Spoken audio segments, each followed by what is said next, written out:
नमस्कार और इस खास बातचीत में आपका स्वागत है। नमस्कार। आज हम एक ऐसे विषय की गहराइयों में उतर रहे हैं जिसे अक्सर आप जानते हैं बहुत जटिल माना जाता है, तत्व मीमांसा यानी मेटाफिजिक्स। हाँ, हमारे पास एक स्रोत है चैप्टर 27.pdf के कुछ अंश और इसका दावा है कि मेटाफिजिक्स को मतलब आम भाषा में भी समझा जा सकता है। हाँ, ये दावा तो है। तो आज हमारी कोशिश यही रहेगी कि इस स्रोत के नजरिए से समझें कि ये अस्तित्व, पदार्थ, ऊर्जा, वास्तविकता ये सब है क्या, और देखें कि ये दावा कितना सही है। बिल्कुल, तो चलिए शुरू करते हैं फिर। बिल्कुल। क्या वाकई मेटाफिजिक्स इतनी सीधी हो सकती है जैसा ये स्रोत बता रहा है? ये सुनने में ही थोड़ा मुश्किल लगता है। हाँ, ये सवाल तो आता ही है मन में। देखिए, स्रोत का मानना तो यही है कि हाँ, समझा जा सकता है।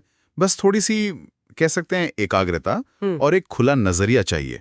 अच्छा। स्रोत के मुताबिक ये समझ ना सिर्फ हमें खुद को जानने में मदद कर सकती है, बल्कि ये जो हमारा बहुआयामी ब्रह्मांड है और जिसे हम ईश्वर या कोई परम चेतना कहते हैं, उसे समझने में भी सहायक हो सकती है।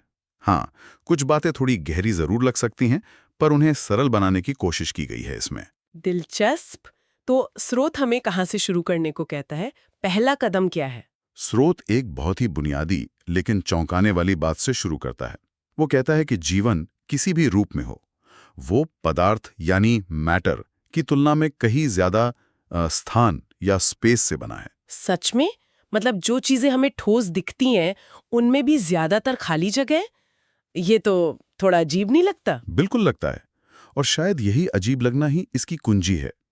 स्रोत कहता है कि आप चाहे माइक्रोस्कोप से अणु को देखें या टेलीस्कोप से ब्रह्मांड को, हाँ। एक अजीब सी समानता दिखेगी।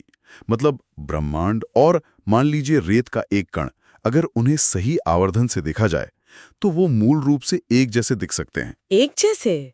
कैसे? मतलब कणों के बीच में बहुत ज्यादा खाली जगह, जिसे हम मैक्रोकॉज्म और माइक्रोकॉज्म कहते हैं ना, हाँ हाँ। उनमें एक बुनियादी समानता है, विशाल खाली स्थान।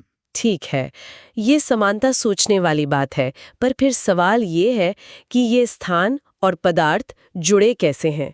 अगर चीजें ज्यादातर खाली ही हैं, तो हमें ये ठोस क्यों लगती हैं? ये सॉलिडिटी कहाँ से आती है? यहीं पर ऊर्जा का रोल आता है। हम्म। स्रोत के अनुसार जो शुद्ध ऊर्जा है, जिसे वो मूल सार या एसेंशियल एसेंस कहता है, मूल सार? हाँ, जब वो एक तरह से जम जाती है, कोएगुलेट होती है, तो वो पदार्थ के कणों मतलब पार्टिकल्स का रूप ले लेती है। ऊर्जा का जमना, ये थोड़ा समझना मुश्किल है। क्या मतलब हुआ इसका? स्रोत इसे ऐसे समझाता है कि ये जो ऊर्जा के कण हैं, ये सिर्फ अपनी जगह पर कंपन या वाइब्रेट ही नहीं करते, बल्कि ये बहुत बहुत तेज रफ्तार से घूमते भी हैं, रोटेट करते हैं। अच्छा, घूमते भी हैं? हाँ, और ये गति इतनी ज्यादा तेज होती है कि कण एक ही समय में कई जगहों पर होने का एक भ्रम पैदा करते हैं। एक भ्रम? हाँ, सोचिए, अनगिनत कण एक साथ इतनी तेजी से हिल रहे हैं और घूम रहे हैं कि उनके बीच की जो खाली जगह है, वो हमारी आम इंद्रियों को महसूस ही नहीं होती। अच्छा, तो ये जो तेज गति है, वही है जो... बिल्कुल, यही तेज गति हमें ठोसपन का एहसास कराती है, जिसे हम भौतिक या फिजिकल कहते हैं। कोई उदाहरण है इसका? हाँ, बिल्कुल, जैसे तेजी से घूमता हुआ पंखा देखा है, उसके ब्लेड एक ठोस डिस्क जैसे लगते हैं ना। हाँ बिल्कुल। या साइकिल का पहिया जब तेजी से घूमता है तो उसकी तीलियां धुंधली हो जाती हैं, लगता है पहिया भरा हुआ है, जबकि हमें पता है कि बीच में खाली जगह है। हाँ, ये उदाहरण बिल्कुल सही बैठता है। तो जो ठोसपन हम महसूस करते हैं वो असल में ठोस चीज नहीं, बल्कि इन ऊर्जा कणों की बहुत तेज गति का नतीजा है। स्रोत का तो यही तर्क है। ये ठोसपन एक तरह का सेंसरी इल्यूजन है जो कणों की रिलेटिव स्पीड पर निर्भर करता है। अगर ठोसपन गति पर निर्भर है और एक भ्रम है, तब तो बात और भी दिलचस्प हो जाती है। स्रोत में उच्च विकसित प्राणियों का जिक्र है, HEBs। हाँ है। वो कैसे अदृश्य या गैर भौतिक हो जाते हैं? क्या वो इसी गति को कंट्रोल करते हैं? स्रोत के अनुसार बिल्कुल यही होता है। हाँ। ये जो एचईबीज हैं, वो अपने मूल सार की कंपन आवृत्ति मतलब वाइब्रेटरी फ्रीक्वेंसी या घूमने की गति को अपनी मर्जी से बहुत ज्यादा कम कर सकते हैं। ओह, और गति कम करने से क्या होता है? अदृश्य कैसे? देखिए, जब गति कम होती है तो उन ऊर्जा कणों को अपने घूमने के पैटर्न में एक पॉइंट से दूसरे पॉइंट तक जाने में ज्यादा समय लगता है। वही साइकिल के पहिए वाला उदाहरण सोचिए, अगर पहिया बहुत धीरे घूम रहा हो तो तीलियों के बीच की खाली जगह साफ दिखेगी। हाँ बिल्कुल, उसी तरह जब एचईबीज अपनी ऊर्जा की गति धीमी करते हैं तो उनके ऊर्जा कणों के प्रकट होने के बीच का जो अंतराल है यानी समय और उनके बीच की दूरी यानी स्थान वो बढ़ जाता है। तो कणों के बीच की ये दिखने वाली खाली जगह, यही उन्हें हमारी नॉर्मल नजर के लिए नॉन सॉलिड या अदृश्य बना देती है। हाँ, स्रोत का तर्क यही है, बल्कि वो एक फॉर्मूला भी देता है। समय प्लस स्थान इज इक्वल टू रूप। अपीयरेंस। समय प्लस स्थान इज इक्वल टू रूप। हाँ। किसी चीज का रूप कैसा दिखेगा ये इस पर निर्भर करता है कि उसके कणों के दिखने के बीच कितना समय और स्थान है। जब एचईबी अभौतिक होता है, डीफिजिकलाइज होता है, तो उसके ऊर्जा चक्रों के बीच का ये समय और स्थान इतना बड़ा हो जाता है कि जो पहले हमें एक ठोस रूप दिख रहा था, हाँ, वो अब ऐसा नहीं रहता। हमें लगता है कि वो इकाई गायब हो गई क्योंकि उसके कण अब बहुत फैले हुए हैं, बहुत देर देर में दिख रहे हैं। ये तो अस्तित्व के होने या ना होने पर ही सवाल उठा रहा है। जैसे शेक्सपियर ने कहा था, टू बी और नॉट टू बी। हाँ, क्या वो सच में बस कंपन की गति का सवाल है, जैसा ये स्रोत इशारा कर रहा है? स्रोत के नजरिए से देखें तो हाँ, कुछ ऐसा ही। एब्स इस बात को जानते हैं कि वो हमेशा ही मौजूद रहते हैं मूल सार के कंपायमान व्यक्तिकरण के रूप में, vibratory individuations of the essential essence. मतलब वो कभी नहीं होते? नहीं, वो बस अपनी ऊर्जा के उतार चढ़ाव को, अपनी कंपन गति को कंट्रोल करते हैं ताकि वो अपने मकसद के हिसाब से दिख सकें या ना दिख सकें, भौतिक लगें या अभौतिक। इसका मतलब वो असल में कभी शरीर धारण या शरीर त्याग नहीं करते, वो बस हमेशा है, अलग अलग रूप में। स्रोत तो यही कहता है। वे बस अपनी ऊर्जा की कंपन गति बदलकर कम या ज्यादा स्थान घेरते हैं, एक तरह से खुद को फैलाते या सिकोड़ते हैं, कह सकते हैं। ये तो अस्तित्व की समझ को ही बदल देता है। और स्रोत तो इससे भी आगे जाता है। वो कहता है कि ब्रह्मांड एक यूनिवर्स नहीं बल्कि मल्टीवर्स है, मतलब एक से ज्यादा ब्रह्मांड। जी हाँ, स्रोत का यही दावा है। और वो एक कदम और आगे बढ़कर कहता है कि अगर कोई पूरे ब्रह्मांड को और शायद ब्रह्मांडों के भी ब्रह्मांड को बहुत ज्यादा दूरी से देख पाए, हाँ, तो उसे ईश्वर का शरीर दिखाई देगा, बॉडी ऑफ गॉड। ईश्वर का शरीर, मतलब हम सब, ये पूरा अस्तित्व। स्रोत के अनुसार हाँ, हम सब, ये सब कुछ उसी एक परम सत्ता के ऊर्जा कण है। और जो विशाल खाली स्थान हम ग्रहों और तारों के बीच देखते हैं ना, वैसा ही विशाल खाली स्थान रिलेटिवली हमारे अपने शरीर को बनाने वाले कणों के बीच भी है। ये बात तो वाकई हैरान करने वाली है कि हमारे शरीर के अंदर का खालीपन ब्रह्मांड के खालीपन जैसा ही है। स्रोत ने ये भी कहा था ना कि अगर अपने शरीर को बहुत ज्यादा मैग्नीफाई करके देखें तो रात का आसमान ही दिखेगा, लगभग 99% खाली जगह। क्या ये बस कोइंसिडेंस है? स्रोत यही सवाल पाठक के मन में छोड़ता है और इस बात को और पुख्ता करने के लिए एक और चौंकाने वाला फैक्ट देता है। क्या? कि अगर पृथ्वी पर जितने भी इंसान हैं उन सबके शरीर से सारी हवा निकाल दी जाए और सिर्फ उनके ऊर्जा कण बचे, हाँ, तो पूरी मानव जाति एक छोटे से कंचे में समा सकती है। क्या एक कंचे में? यकीन नहीं होता। तो हम जो खुद को इतना ठोस और भरा हुआ समझते हैं, वो असल में बस घूमते हुए ऊर्जा कण और बहुत सारी खाली जगह हैं। स्रोत का तो यही निष्कर्ष निकलता है और ये समझ हमें जीवन और मृत्यु को देखने का नजरिया भी बदल सकती है। हाँ, जीवन और मृत्यु, ये एक ऐसा विषय है जो हम सबको कहीं ना कहीं छूता है। स्रोत इस बारे में क्या कहता है इसी ऊर्जा और स्थान के कॉन्सेप्ट में? देखिए, स्रोत के अनुसार हम इंसान आमतौर पर खुद को जिंदा तब महसूस करते हैं जब हमारे ऊर्जा कण तेजी से कंपन और घूर्णन कर रहे होते हैं। हम अक्सर खुद को एक शरीर मान लेते हैं, बजाय ये समझने के कि हम एक चेतना या आत्मा है जिसने एक, कह सकते हैं, सरल मेटाफिजिकल प्रक्रिया से इस शरीर को प्रकट किया है। और जिसे हम मृत्यु कहते हैं, वो क्या है फिर? जब ये ऊर्जा कंपन बहुत धीमा हो जाता है, बहुत ज्यादा धीमा, तो हम कहते हैं कि वो इंसान मर गया। लेकिन स्रोत का मुख्य तर्क ये है कि जिसे हम मृत्यु कहते हैं वो अंत नहीं है। अंत नहीं है? नहीं, व्यक्ति का अस्तित्व कभी खत्म नहीं होता, बस उसका रूप बदलता है। असल में स्रोत कहता है कि जब कोई मरता है तो वो सिकुड़ता नहीं बल्कि और ज्यादा विस्तृत, मतलब एक्सपेंसिव हो जाता है। विस्तृत, एक्सपेंसिव, मतलब फैल जाता है। तो ये हिब्स की तरह एकदम से अभौतिक हो जाना नहीं है? नहीं, वैसा तुरंत नहीं। ये बस कणों के घूमने की गति धीमी होने और उनके बीच की दूरी बढ़ने का मामला है, स्पेस टाइम में। हाँ, ये तात्कालिक नहीं होता जैसा शायद हिब्स के साथ होता है।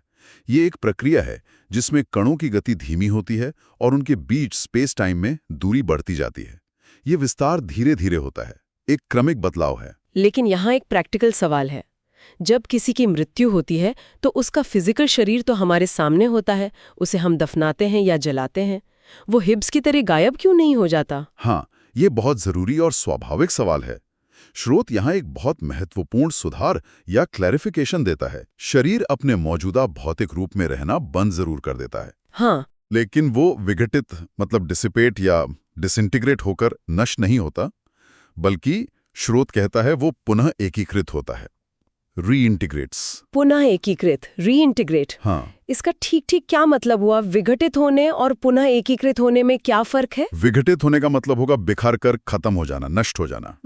पुनः एकीकृत होने का मतलब है अपने मूल घटकों में वापस मिल जाना और अपने आसपास की जो व्यापक भौतिकता है, जो फिजिकल एनवायरनमेंट है, उसके साथ एक हो जाना। एक हो जाना। हाँ, विडंबना यह है कि शरीर अपने आसपास की चीजों, धरती, हवा, पानी के साथ इतना ज्यादा मिल जाता है कि वो एक अलग इकाई के रूप में दिखना बंद हो जाता है। यानी हमें लगता है कि वो गायब हो गया। अच्छा। पर असल में वो गायब नहीं हुआ, उसने बस एक नया, ज्यादा फैला हुआ रूप ले लिया है। वो उसी मूल सामग्री में वापस मिल गया है जिससे सब कुछ बना है। अच्छा। तो ये जो कहते हैं राख से राख, धूल से धूल, क्या ये उसका एक मेटाफिजिकल एक्सप्लेनेशन है? हाँ, आप ऐसा कह सकते हैं। और स्रोत इससे भी आगे जाता है। और क्या कहता है? वो कहता है कि बाद में यही कण उस शरीर में रहने वाली आत्मा द्वारा फिर से इकट्ठे किए जाते हैं और मन, माइंड और आत्मा, स्पिरिट के साथ जुड़कर वो पूरा त्रिभागीय स्व मतलब 3 पार्ट सेल्फ बनाते हैं। त्रिभागीय स्व। हाँ, और स्रोत इसे शरीर का पुनरुत्थान कहता है, रिजरेक्शन ऑफ द बॉडी। ये एक ऐसी अवधारणा है जिसकी कई धर्मों और आध्यात्मिक परंपराओं में बात हुई है। ये पुनरेकीकरण और फिर पुनरुत्थान, ये हमारी समय की समझ में तो बहुत लंबा वक्त लग सकता है। हाँ, हमारे लीनियर टाइम के हिसाब से देखें तो इसमें समय लगता है, लेकिन स्रोत इशारा करता है कि आत्मा के नजरिए से, खासकर जब वो भौतिकता के बंधन से थोड़ी मुक्त होती है, तो ये सब शायद एक साथ एक ही पल में हो रहा होता है। समय का अनुभव तो रिलेटिव है ना। तो ये शरीर, मन और आत्मा, स्रोत कहता है कि ये हमेशा एक साथ रहते हैं, ये अलग नहीं होते। स्रोत के अनुसार हाँ, व्यक्ति हमेशा एक त्रिभागीय प्राणी है, बॉडी, माइंड और स्पिरिट। ये अलग अलग चीजें नहीं हैं, बल्कि एक ही आत्मा के अलग अलग पहलू हैं जो बस अलग अलग फ्रीक्वेंसी पे वाइब्रेट करते हैं। अच्छा। इसी वजह से हम उन्हें अलग अलग महसूस करते हैं। स्रोत कहता है कि जैसे ही आत्मा भौतिकता से आध्यात्मिक और फिर वापस भौतिकता में जाती है, वो बस आप कौन हैं कि इन पहलुओं को अलग करती है और फिर से जोड़ देती है, विघटित और पुनः एकीकृत करती है। क्या इसे समझने के लिए स्रोत कोई आसान सा उदाहरण देता है? ये थोड़ा एब्स्ट्रैक्ट लग रहा है। एब्स्ट्रैक्ट हाँ, देता है। स्रोत सफेद रोशनी और प्रिज्म का एक बहुत अच्छा उदाहरण इस्तेमाल करता है। सफेद रोशनी और प्रिज्म। हाँ, हम जानते हैं कि सफेद रोशनी असल में कई अलग अलग रंगों का, अलग अलग वेवलेंथ का मिक्सचर होती है ना? हाँ, बिल्कुल। जब सफेद रोशनी एक प्रिज्म से गुजरती है तो क्या होता है? वो अपने रंगों में टूट जाती है। इंद्रधनुष के रंग दिखते हैं, बैंगनी, नीला, हरा, पीला, नारंगी, लाल। बिल्कुल। अब सोचिए कि भौतिकता, ये फिजिकल रियलिटी, वो परम वास्तविकता का प्रिज्म है। ठीक है। जब आत्मा इस प्रिज्म से गुजरकर भौतिक रूप लेती है तो वो अपने घटक हिस्सों में टूट जाती है, जिन्हें हम शरीर, मन और आत्मा के रूप में अनुभव करते हैं, लेकिन है वो मूल रूप से एक ही। अच्छा। और जब आत्मा इस प्रिज्म के दूसरी तरफ से वापस गुजरती है, यानी जब व्यक्ति गुजर जाता है, पास अवे हो जाता है, तो वो सारे घटक फिर से मिलकर एक हो जाते हैं। और वो एक तत्व जो बनता है, वो कौन है? वो एक तत्व आप हैं, वही चेतना, वही व्यक्ति अपने पूरे एकीकृत रूप में। वाह, ये वाकई बहुत गहरा है, लेकिन प्रिज्म का उदाहरण इसे समझने में काफी मदद करता है। तो अगर हम आज की इस पूरी चर्चा के मुख्य पॉइंट्स को एक बार फिर से देखें। हाँ, बिल्कुल। पहला, ठोसपन जो हम महसूस करते हैं वो असल में ऊर्जा कणों की बहुत तेज कंपन गति का नतीजा है, एक तरह का भ्रम। सही। दूसरा, अस्तित्व मूल रूप से ऊर्जा और स्थान का खेल है। स्रोत का सूत्र, समय प्लस स्थान इज इक्वल टू रूप।